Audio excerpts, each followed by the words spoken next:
Bonjour, chers compatriotes. J'espère que vous allez bien. Moi, je vais un peu parce que il y a de cela quelques jours, notamment le 19 mai, nous avions appris avec beaucoup d'étonnement euh, l'arrêté, la prononciation de l'arrêté relative au litige qui nous oppose entre la République sœur de la Guinée équatoriale et notre beau pays. Chers compatriotes, il est de coutume, sinon de notoriété coutumière, que quand ton frère a un problème avec un voisin ou avec un étranger, prends d'abord la part de ton frère, ensuite vous allez régler les problèmes après. Sinon, on cherchera à comprendre plus tard. J'ai attendu à cet effet du 19 jusqu'à l'explication des ministres des Affaires étrangères, mais également le ministre de l'Intérieur de notre pays. Chers compatriotes, j'ai envie de me poser quelques questions, parce que dans notre pays, on a coutume de déplacer le problème. Quand il y a un problème, on n'arrive pas à dire à son frère que ce que tu as eu à faire a été catastrophique pour notre pays. Comment comprendre qu'un ministre de l'Intérieur, je laisse le ministre de l'Intérieur parce qu'il est de la sécurité intérieure de notre pays. Je parle ici pour le ministre des Affaires étrangères. Quelqu'un qui est un haut fonctionnaire de ce ministère et qui connaît la stratégie gabonaise pour le règlement de ce type de conflit.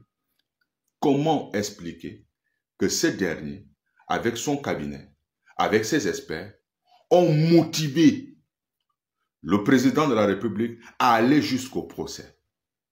Un procès qui est pendant depuis des années. Beaucoup d'entre nous n'étions même pas encore nés. Mais on a convaincu. Qui a convaincu le président? Qui a convaincu les autorités gabonaises à aller jusqu'à là-bas? Pourquoi ne pas appliquer le statu quo comme le faisait Omar Bongo? Aujourd'hui, nous nous retrouvons face à quelque chose. L'échec. On se retrouve face à l'échec diplomatique. Il faut le dire. Comment est l'échec juridique? Comment comprendre qu'un pays sérieux comme le nôtre est parti avec des arguments fallacieux, je dis bien fallacieux, pour aller montrer une photocopie d'un accord, d'un traité. Et le ministre des Affaires étrangères ne nous a pas dit avec clarté où se trouve l'original de ce copie. Ça voudrait dire que dans notre pays, effectivement, les traités n'ont pas été considérés, archivés. Aussi, c'est grave. Ça nous expose, chers compatriotes, parce que les autres pays avec lesquels nous avions des différends frontaliers, puisque le ministre de l'Intérieur nous a cité des occupations anarchiques de certains voisins de notre espace territorial. Mais c'est grave qu'à ce jour, on se retrouve avec des pans des territoires occupés. Chers compatriotes, j'ai écouté le verbatim du ministre des Affaires étrangères. Ah, je ne sais pas, peut-être je serai un peu méchant, mais je n'ai rien compris. Je n'ai rien compris de ces verbatim, qui n'était qu'une litanie de récital, une répétition abjecte de ce que nous, on ne voulait pas entendre. Qu'est-ce qui s'est passé? Pourquoi on se retrouve aujourd'hui en train d'être la raillerie des autres, en train d'être le dindon de la farce de quelque chose qu'on aurait pu éviter?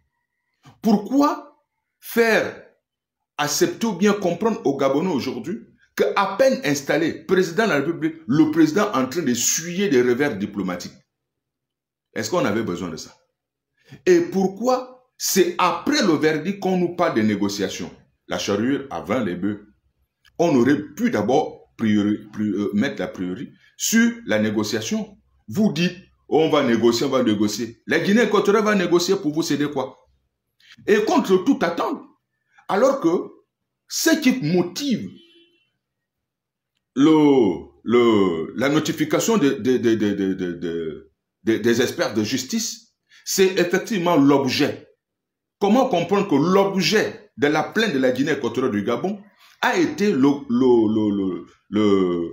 porté sur l'île Mbagné Et contre toute attente, on vient nous faire des extrapolations comme quoi le linéaire de 1900, ça va nous permettre de prendre Mongomo, ça va nous permettre de prendre les Bibiyines. Et puis, et de nous dire avec légèreté, il y a une petite partie de Modounou. Ah bon? Les populations de Modounou, vous les appelez une petite partie de Modounou? Qui vous a dit que les gens de Modounou voulaient effectivement faire partie de la Guinée équatoriale? Qui vous a dit ça? C'est toujours avec légèreté qu'on traite le problème. Et moi, j'ai aimé que le ministre des Affaires étrangères lui-même a pu dire aux Gabonais que l'appréciation de ce conflit-là, sinon de ce problème, n'est pas la même entre ceux qui subissent, sinon ceux du septentrion, dont nous, moi je suis du Wellington, je suis d'Ibita, je suis du canton nord, dont je suis frontalier à la Guinée équatoriale et au Cameroun. Je ne vais pas accepter que quelqu'un qui n'a jamais été au Grand Nord puisse donner des arguments fallacieux, sinon des propos fallacieux, et qui ne cesse que déranger et envenimer les tensions déjà visibles entre les populations de Moyokiens et ceux des Bibiyines. Aujourd'hui, l'accès à ces pays-là devient de plus en plus difficile. Tout simplement parce que les Guinéens, eux, ne laissent pas, ils n'apprécient pas les choses comme nous, de façon diplomatique. Nous avons une conscience éducative très élevée, contrairement à eux. Et ils ont un patriotisme peut-être qui nous exacerbé, qui n'est pas comme le nôtre. Chers compatriotes, moi je trouve que ce dossier a été traité avec légèreté. Aujourd'hui, oui, on va colmater les brèches, on va essayer tout simplement parce que le gouvernement n'a pas su communiquer. Le ministre des Affaires étrangères devait être au courant de la décision de la Cour et anticiper une communication de crise. Qu'est-ce qui justifie aujourd'hui que l'ambassadeur du Gabon en Guinée équatoriale n'a pas pu avoir la décision, sinon la réaction plus tôt? Moi, je dis que, sérieusement, en tant que citoyen gabonais, je demande, sinon je le dis et je l'affirme, je demande à ce que l'ambassadeur de la Guinée équatoriale au Gabon, l'ambassadeur du Gabon en Guinée équatoriale soit relevé. Parce que tout devait être su. Tout devait être su. Que le ministre des Affaires étrangères démissionne. Parce qu'un tel dossier, on ne peut plus continuer avec ça. On traite les choses avec légèreté. Et puis, aujourd'hui, on vient nous dire il faudrait que les forces vives de la nation puissent se mobiliser. Mais pourquoi? Pourquoi vous venez aujourd'hui mobiliser les gens alors que le dossier a déjà connu une décision de justice? Chers compatriotes, il faut que ça cesse. Nous avons pris la résolution de bâtir notre pays. Nous avons pris la résolution de redresser les choses. Et on a donné notre confiance à notre président. Il est inadmissible que certaines personnes l'induisent à l'erreur. Il est inadmissible, je dis bien inadmissible, que ce dossier soit traité avec autant de légèreté. Pourquoi le ministre de l'Intérieur, le ministre des Affaires étrangères, pourquoi le gouvernement, en un mot, n'a pas anticipé la communication? Est-ce qu'ils veulent nous faire croire que eux également, ils ont été notifiés de l'échec de notre pays, que lors de la communication officielle, que nous tous on suivi sur Facebook? Je dis non. Et le temps qui est pris depuis le 19, ce n'est que hier que ces derniers ont été auditionnés. Non, ils devaient être auditionnés 2 jours plus tard parce que l'anticipation aurait pu faire en sorte qu'on essaye un peu d'orienter les populations. En ce moment-là, on devait déjà être dans la phase de sensibilisation pour rassurer les populations du Grand Nord, mais également ceux de l'Est de Libreville, afin de dire, écoutez, nous allons régler ce problème en amiable. Pourquoi aujourd'hui on vient parler des négociations? Qui vous a dit que la Guinée équatoriale voulait négocier? Même si la Guinée équatoriale voulait négocier, quels sont nos éléments d'autorité?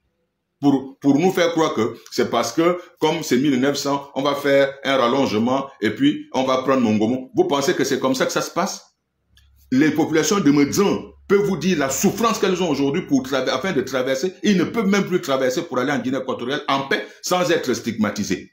Ceux d'Ibitam, ceux de Moyokier ne peuvent plus aller faire leurs courses en toute liberté sans être soupçonnés. Parce que les Équatoriens guinéens, eux, ne négligent pas. Et vous allez voir sous peu, le peu de Gabonais qui se retrouvent en Guinée équatoriale seraient expulsés. Oui, ils peuvent être expulsés parce que c'est le mode opératoire de la Guinée équatoriale qui ne néglige rien. Moi, je le dis, que le gouvernement puisse prendre ses responsabilités et de faire démissionner le ministre des Affaires étrangères et de relever l'ambassadeur du Gabon en Guinée équatoriale. Je vous remercie.